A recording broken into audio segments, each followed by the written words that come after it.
po ako ng smoothie, yung strawberry smoothie. So, ang dapat kong gawin dito sa 7-Eleven, pili ka ng ganito.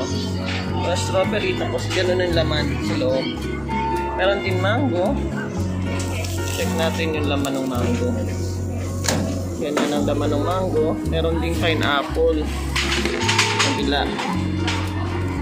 So, ilalagay siya dun sa machine kanina. Tapos, i-blend siya. Nalagyan siya ng milk at i-blend. Tapos, ganito ang labas. So, tatry po natin tong strawberry smoothie ng 7-Eleven. Try natin.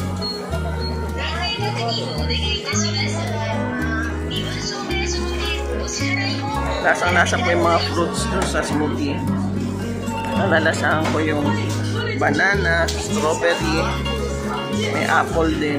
Parang feeling ko may guava na lasa. So, very fruity yung shake. So, mamili na lang kayo. Depende ko anong fruits ang gusto nyo. Gusto nyo i-gawing smoothie.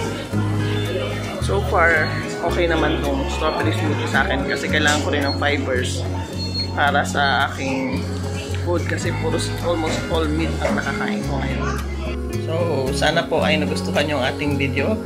Kung nagustuhan nyo po ang ating video, please like, share, and subscribe. And don't forget to hit that notification bell para ma-update kayo sa mga current videos ko.